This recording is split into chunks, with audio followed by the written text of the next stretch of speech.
Hello everyone, I am Dr. PSV Shanmukhi, Associate Professor, Department of Physics, Aditya University. Now I am going to explain about the classical free electron theory. At the end of this lecture, student will able to understand the assumptions of classical free electron theory of metals, and you can also understand the merits and demerits of classical free electron theory. Coming to the classical free electron theory, to explain the properties of metals. Lorentz and Drude, they have proposed the classical free electron theory. That's why this is also called as Lorentz-Drude theory.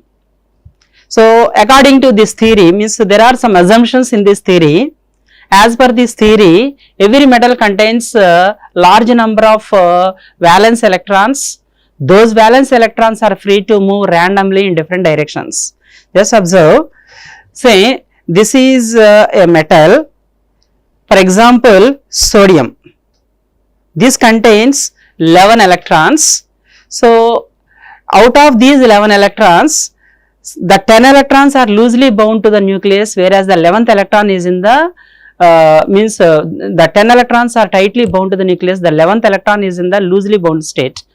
For example, every sodium atom, you can write the electronic configuration as 1s2, 2s2, 2p6, 10 electrons, 3s1. These 10 electrons are tightly bound to the nucleus, whereas the 3s1 11th electron is in the loosely bound state. That means, say this is the nucleus, around this one there are 10 electrons, 11th electron. Actually, in case of one isolated atom, so we can consider this 11th electron is in the loosely bound state, whereas in a metal, all these kind of 11th electrons, they are not concerned to the individual atoms, they are concerned to the entire metal. Suppose this is the sodium metal. In this one, there are so many atoms, say every atom is containing the nucleus, 10 electrons, 11th electron. In the same way, another one, nucleus, 10 electrons, 11th electron. So like that, this metal contains large number of atoms. Every atom is containing the nucleus and tightly bound 10 electrons, 11th electron. Suppose if you don't consider these 11th electrons, what is the remaining part? The remaining part is the sodium ion. That means in the metal, all these sodium ions, they form the core of the lattice. All the sodium ions form the core of the lattice. What about the 11th electrons? They are not concerned to the individual atoms. They are concerned to the entire metal. That means, say this is a metal, all these 11th electrons, they can move freely and randomly in different directions. They behave like gas molecules in a container. They obey kinetic theory of gases. That means, when the electron is moving in this direction, collides with one positive ion core, again moves in this direction, one more collision, that means randomly it moves. That means the free electrons, means these electrons are called free electrons, electron gas. So these free electrons are moving randomly, and while moving they collide with other positive ions, and actually the collisions among the individual electrons is neglected. These free electrons obey the kinetic theory of gases, just like free electrons, means suppose this is a metal, all these free electrons, they are moving randomly, they are treated as electron gas. They are just like the gas molecules in a container or a vessel. So in a vessel, kinetic theory of gases, we know these gas molecules move randomly in different directions. They collide with other gas molecules as well as with the walls of the container. So in this case also, electrons are moving randomly, they are colliding with the positive ion cores. But actually here the assumption is the collisions among the individual electrons is neglected. They are obeying the kinetic theory of gases.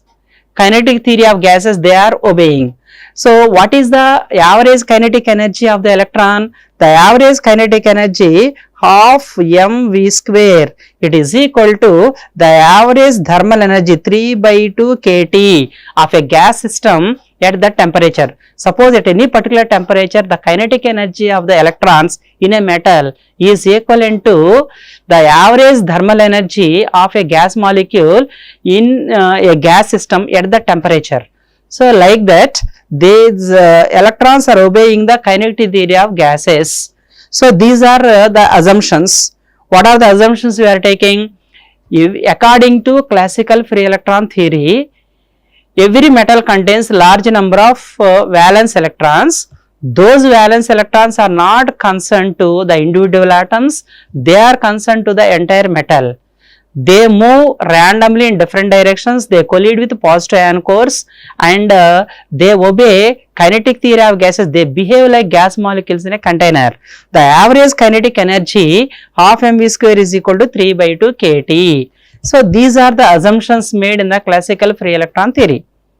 Okay, what about this theory?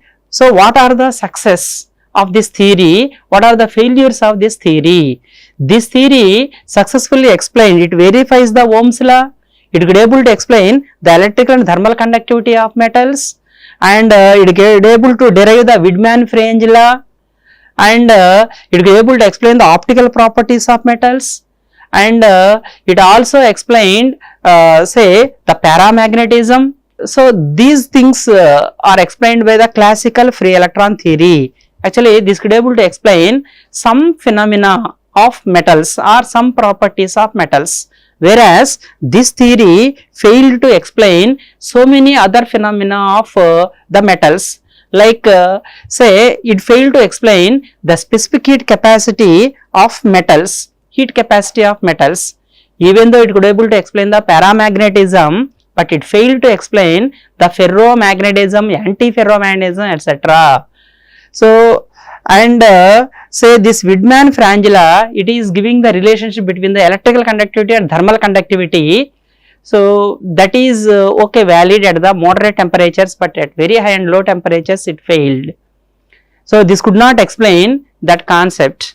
That means it failed to explain so many other phenomena like photoelectric effect, Compton effect, black body radiation, and ultraviolet catastrophe. All these things were not explained by the classical free electron theory.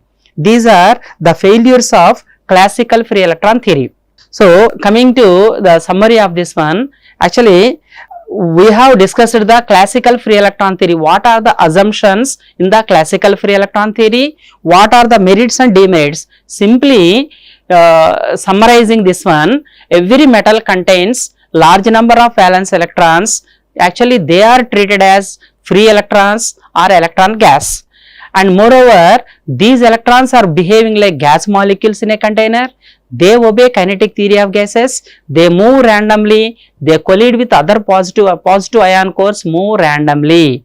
These are the assumptions of classical free electron theory. Coming to the merits and demerits of this one, this theory could able to explain some phenomena or some properties of metals like electrical conductivity, thermal conductivity of metals. It could able to explain paramagnetism, it could able to explain the Ohm's law, it verified the Ohm's law, and it could able to explain the Widman-French law and so many things. But whereas it failed to explain the specific heat capacities of metals or solids, and also it failed to explain say ferromagnetism, antiferromagnetism, and also photoelectric effect, Compton effect, black body radiation, so many other properties of metals. So these are the merits and demerits of the classical free electron theory. Okay, thank you.